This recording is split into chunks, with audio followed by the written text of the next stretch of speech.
জুবায়ের মল্লিক পুঁজিকমে আপনাদেরকে স্বাগতম জানাচ্ছি। আশা করি সবাই খুবই ভালো আছেন। আল্লাহর অশেষ রহমতে আমিও ভালো আছি। আর এখন আছি আমি চায়না গুয়াংজু গুয়াংডং প্রভিন্সে আপনাদেরকে নিয়ে ঘুরে ঘুরে দেখাচ্ছি বিভিন্ন হোলসেল মার্কেট এবং দেওয়ার চেষ্টা করতেছি ইম্পর্টেন্ট সব ইনফরমেশন, যে ইনফরমেশনগুলো আপনাদের কাজে লাগবে ইম্পোর্ট ব্যবসার ক্ষেত্রে।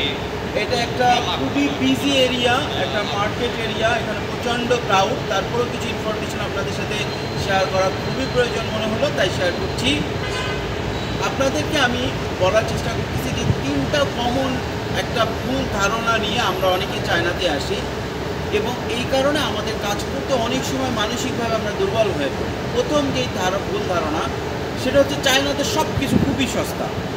এত সস্তার মাথায় নিয়ে আমরা আসি যে যেটার দাম হয়তো 100 টাকা আমরা বাংলাদেশে পাই, নিয়ে মনে করি এটা 5 টাকায় পেয়ে যাব। এই যে ধারণাটা, এটা একদিক দিয়ে ভুল। কিছু কিছু প্রোডাক্টের ক্ষেত্রে হয়তো ঠিক, কিন্তু আপনার প্রোডাক্টের প্রাইস প্লাস শিপিং কস্ট মেলানোর পরে আপনি ইম্পোর্ট করে অ্যাভারেজ 20 থেকে 30% প্রফিট রাখতে পারবেন। 20% প্রফিট যদি সব প্রোডাক্টে অ্যাভারেজ রাখতে পারেন আপনাকে খুশি হওয়া উচিত। কিছু কিছু প্রোডাক্টে হয়তো বেশি আপনার থাকে, প্রফিট থাকে, বাট সেই সমস্ত প্রোডাক্টগুলো দেখা যায় যে আপনার সেলিং কম। যে সমস্ত প্রোডাক্ট যত বেশি সেল হয় ওতে আপনার প্রফিট মার্জিন তত কম থাকে, কিন্তু সহজে ওটা টাকাটা রিকভারি হয়। পরের যে বিষয়টা আমরা ভুল ধারণা নিয়ে আসি সেটা চায়না আসলেই আপনার সব কিছু একদম সাজানো থাকবে। এখানে আসার সাথে সাথে হোলসেল মার্কেট থেকে আপনি প্রোডাক্ট, আপনার কাঙ্ক্ষিত প্রোডাক্টটা পেয়ে যাবেন। Not like that.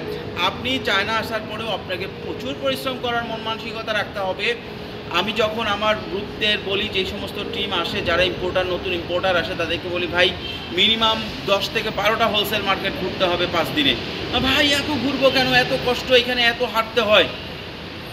কারণ আপনি যদি আপনার কাঙ্ক্ষিত প্রোডাক্টটা পান বা পেতে চান, সেক্ষেত্রে আপনাকে প্রচুর ঘুরতে হবে, প্রচুর দামাদামি করতে হবে, প্রচুর চাইনিজদের সাথে কথা বলতে হবে। এরকম আপনি আসবেন, একজনের কাছে দেখবেন মাল রেডি থাকবে, নিয়ে যাবেন। হ্যাঁ, সেটা কোন ক্ষেত্রে হতে পারে? আপনি একটা বড় সাপ্লায়ারের সাথে কথা বলছেন, সে আপনার জন্য আপনার মন মতো করে মাল বানাচ্ছে, আপনি 2-3 জনের সাথে কথা বললেন, বড় ম্যানুফ্যাকচার, সেক্ষেত্রে আপনার ইনভেস্টমেন্ট ওই লেভেলের লাগবে। বাট যারা আমাদের মতো ছোট ইনভেস্টর বা ছোট করে শুরু করতে চাচ্ছে, তাদের ক্ষেত্রে এটা মাথায় রাখতে হবে, আমাকে প্রচুর ঘুরতে হবে। মিনিমাম 10 থেকে 12টা হোলসেল মার্কেট চষে ফেলতে হবে। চষে ফেলে মন মতো প্রোডাক্ট, যেটা যদি এক ট্রেডারের কাছে দামাদামি করে না হয় তাহলে আরেকজনের কাছে যেতে হবে। এইভাবে করে নিজের কাঙ্ক্ষিত প্রোডাক্টটা খুঁজে বের করতে হবে।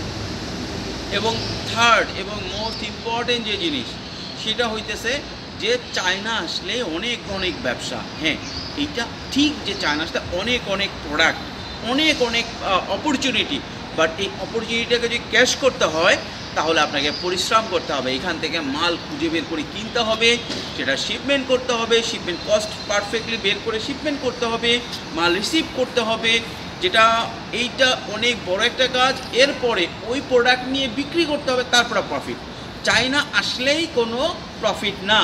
এবং চায়নাতে এখন আসার যে কস্ট, যে প্লেন ফেয়ার, আসা যাওয়া, থাকা খাওয়ার যে খরচ, সর্বনিম্নটা ধরলেও আপনি এইটা যে একটা ব্যাগে লাগেজে করে মাল নিয়ে যে প্রফিট করবেন, এইটা অনেক কঠিন।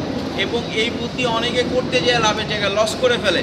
দেখা যায় ফোন নিয়ে যায়, যে ফোনটা নিতে বলছে সেটা নিয়ে যায়, ওটা ক্যাশে বিক্রি করতে পারে না, অথবা একটা ফোনের জায়গায় 2টা ফোন নিছে, এয়ারপোর্টে আটকায় দিছে। সুতরাং আপনারা যারা লং টাইম বিজনেস করবেন তারাই শুধু চায়নায় আসেন বা তারা চায়নায় ভিজিট করেন, প্রোডাক্ট কেনেন, কিন্তু ওয়ান টাইম ভিজিট করার জন্য, ওয়ান টাইম প্রফিটের জন্য চায়না মনে হয় না খুব একটা ভালো কান্ট্রি হবে।